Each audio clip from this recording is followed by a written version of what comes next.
ہماری کوئی بھی مجلس ہو برائی سے خالی نہیں ہوتی،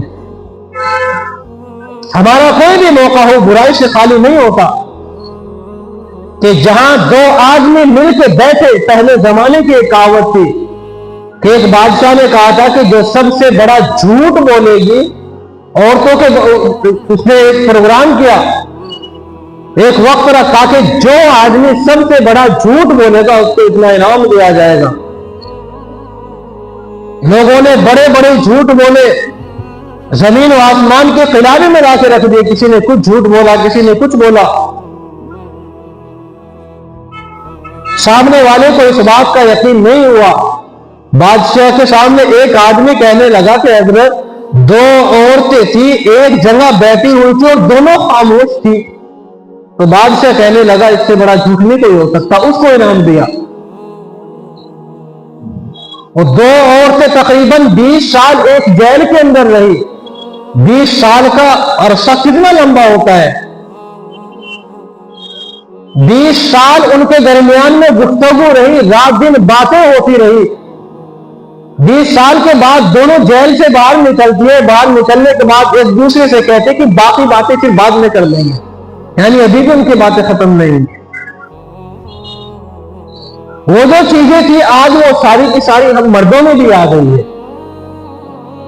آج دو مرد جہاں ایک جگہ بیٹھے تیسرے مرد کی غیبت شروع ہے، تیسرے آدمی کی غیبت آٹومیٹک شروع ہو جاتی ہے، وہ ایسا ہے، وہ فلانا ہے، وہ ارے بندائے خدا، قیامت کے دن اللہ تم سے تیرا سوال کرے گا، بعد میں اس کا ہوگا۔ اگر وہ تمہارے ماتحت ہے، تمہاری اولاد ہے، تمہارے شاگرد ہے، تمہارے ہاتھ کے نیچے کام کرنے والے نوکر ہے، خادم ہے، تب تم سے ان کے بارے میں پوچھ تاچھ ہوگی۔ ایک آدمی جس پہ تمہارا کوئی بس نہیں چلتا، جس کو تم روک نہیں سکتے، ٹوک نہیں سکتے، کہہ نہیں سکتے، قیامت کے دن اس آدمی کے بارے میں تم سے پوچھ تاچھ نہیں ہوگی۔ اللہ تعالیٰ نے ہمارا سب کا ایک دائرہ رکھا ہے۔ ایک آدمی ہے جو اچھائی کو اپنے صرف گھر میں حکم کر سکتا ہے۔ آج ہر آدمی گھر سے نکل کر بار فتوے لگانے پہ لگا ہوا ہے۔ میرے گھر کے حالات کیا ہے مجھے نہیں معلوم، گھر کا گھیر بناؤ۔ مجھے نہیں معلوم کہ ہاں مجھے دنیا کی خبر معلوم ہے، مجھے دوسروں کے بارے میں سب کچھ پتا ہے، اور اسی وجہ سے فتنے فساد جنم لے رہے ہیں۔ اگر ہم میں سے ہر آدمی کو اپنے گھر کی فکر ہو، اپنی اولاد کی فکر ہو، اپنے بچوں کی فکر ہو، تو ایک گھر والے کو فکر ہے، دوسرے والے کو ہوگی، تیسرے، پورے بستے کا نظام صحیح ہو جائے۔ یہ اس وقت ہوگا جب کہ ہم ہر شخص اپنے بارے میں فکر مند ہو، اپنے گھر کے بارے میں فکر مند ہو۔ تو دوسری چیز وہ ہے کہ جس چیز کے ذریعے سے دوسروں کو، جس علم کے ذریعے سے دوسروں کو فائدہ پہنچے۔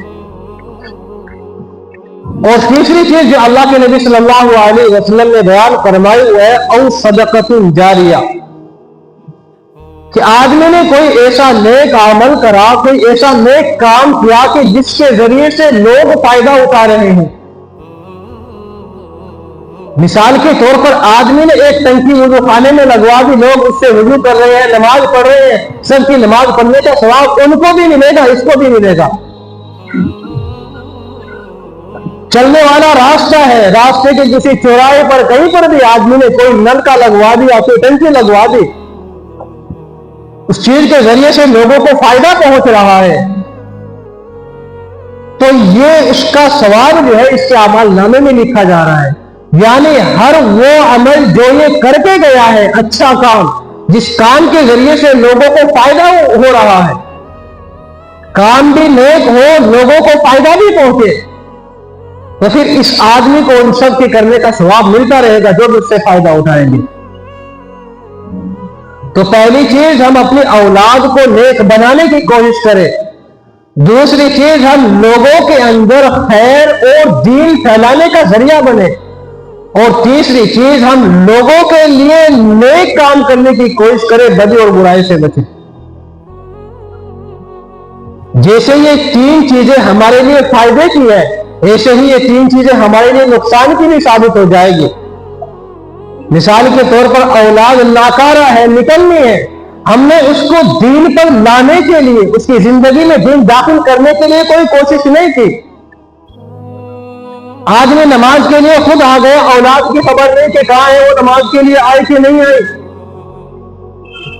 آدمی نے خود رات دن مسجدوں کے اندر پریشانی اتنی نگر کے رکھ رکھی ہے، لیکن اولاد کی کوئی خبر نہیں۔ قیامت کے دن اولاد کے بارے میں پوچھتاچ ہوگی، خود گئے تھے اولاد کی کیوں نہیں لے کے گئے تھے؟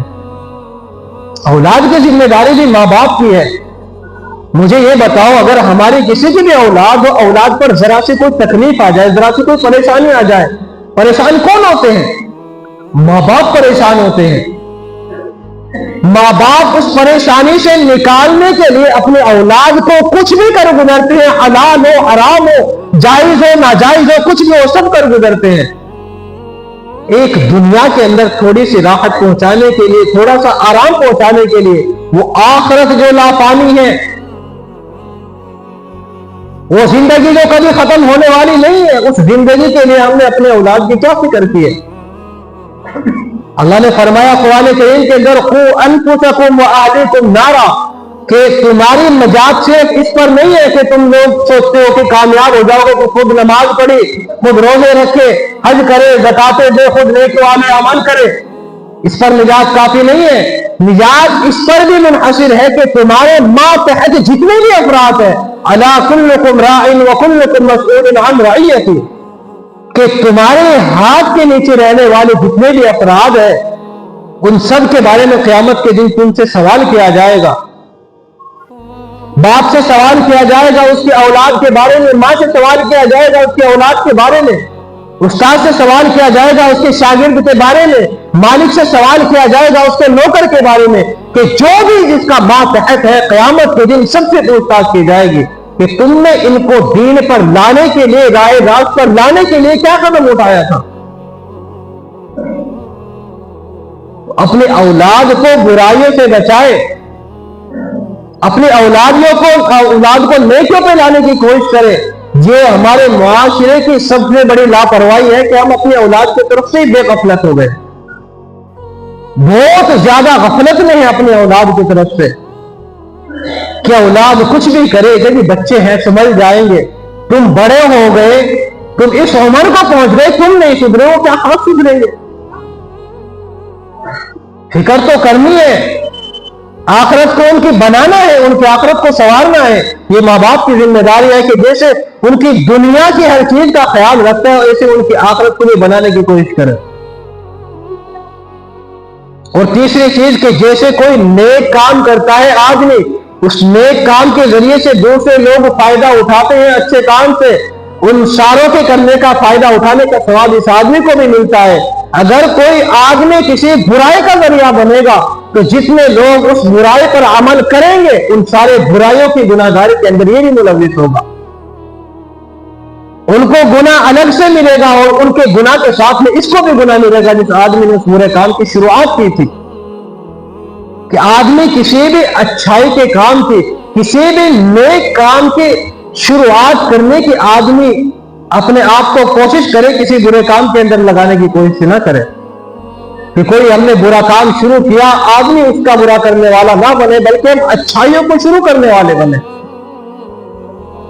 تو اللہ کے نبی نے فرمایا کہ آخرت جو ہے، جب آدمی مر جاتا ہے، دنیا سے جاتا ہے، سارے اعمالوں کا سلسلہ منقطع ہو جاتا ہے، مگر 3 عمل ہیں مرنے کے بعد بھی جن کو ان کا ثواب یا گناہ پہنچتا رہتا ہے۔ تو سب سے بڑی فکر ہماری نگاہوں کے سامنے کیا ہے؟ ہماری نگاہوں کے سامنے سب سے بڑی فکر جو ہونی چاہیے وہ آخرت کی فکر ہونی چاہیے۔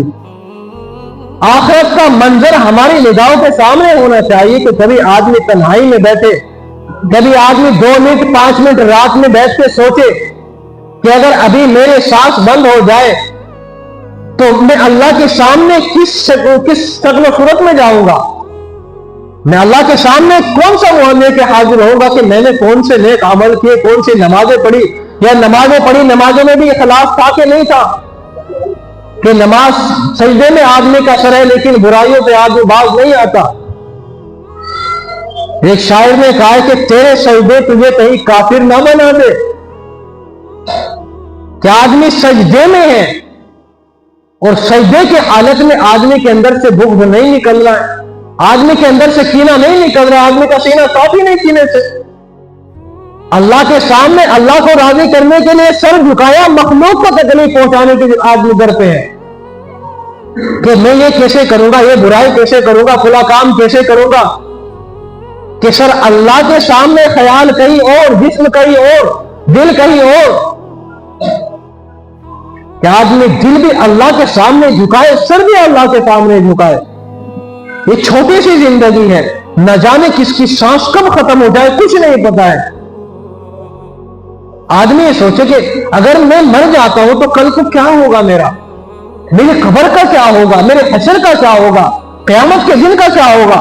ہارون رشید رحمت اللہ علیہ کے زمانے میں, ان کے زمانے میں ایک شخص تھا بہلول مجذوب رحمت اللہ علیہ. تو انہوں نے یہ کہا کہ اس وقت جو سب سے پاگل آدمی ہے, اس دور کا جو سب سے پاگل آدمی ہے, ہماری نگاہوں کے سامنے جو بھی ہے, کہ جو سب سے پاگل آدمی ہے اس آدمی کو انعام سے نوازا جائے گا. انعام بڑا بھاری تھا, عقل مند انسان بھی اپنے آپ کو پاگل ظاہر کرنے لگے اتنا بڑا انعام لینے کے لیے. بالآخر ایک شخص کو جو بڑے اللہ والے تھے, بادشاہ نے ان کو ایک ہار انعام میں دیا اور کہا کہ تم سب سے بڑے پاگل ہو, تمہارے لیے یہ ہار ہے, تمہیں یہ انعام دیا جائے گا.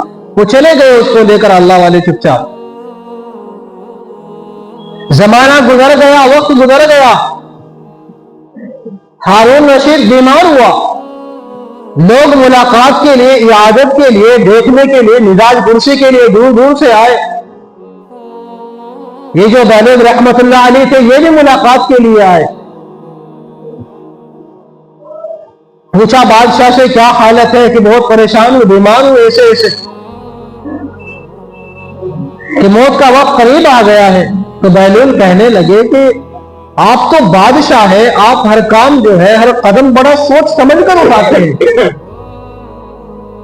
اور آپ ایسا کام کرتے ہیں کہ جو بڑے لمبے وقت تک چلے. اگر آپ کا قافلہ کہیں جاتا ہے, آپ کو کہیں کا سفر کرنا ہوتا ہے, تو راستے کے ساری چیزیں چیک کی جاتی ہے, راستے کے سارے انتظامات درست کیے جاتے ہیں کہ بادشاہ سلامت کو راستے میں کہیں کوئی تکلیف نہ ہو. کہ آپ کے لیے تو دنیا کے اندر یہ نظام ہے, اور آپ نے دنیا کا یہ کیا تو آپ نے تو آخرت کا پتہ نہیں کیا کیا کیا ہوگا. فرمانے لگے کہ آخرت کی تو میں نے اسے تیاری نہیں کی. بہلول رحمت اللہ علیہ نے اپنے گلے سے ہار نکالا, نکال کر ان بادشاہ کو پہنا دیا اور فرمانے لگے کہ مجھ سے زیادہ اس ہار کے مستحق آپ ہیں, کہ آپ نے اپنی اس مختصر سی جو زندگی تھی اس کے لیے تو ہر قدم قدم پر ساری چیزوں کے انتظام کیے کہ کہیں آنے جانے میں کسی بھی چیز میں کوئی دقت پریشانی نہ ہو. اور افسوس کہ آخرت کا جو اتنا لمبا سفر تھا اس کے لیے کوئی تیاری نہیں کی, تم سے بڑا بیوقوف کون ہو سکتا ہے. یہ کہہ کر ہار گلے میں ڈال دیا. اسی لیے فرمایا الکیس من دان نفسہ وعمل لما بعد الموت, کہ عقل مند شخص وہ ہے جو مرنے سے پہلے مرنے کی تیاری کر لے. ہم دنیا کے اندر ہر چیز کے لیے تقریباً پہلے سے تیار رہتے ہیں. اگر ہمیں بہت ساری چیزوں کا پتا ہو, مثال کے طور پر اگر ہم یہ کریں گے تو یہ ہو سکتا ہے, یہ کریں گے تو یہ ہو سکتا ہے, ہر چیز کے لیے آدمی اپنے آپ کو پہلے سے تیار کر کے رکھتا ہے کہ اگر ایسا ہوا تو میں ایسا کر لوں گا.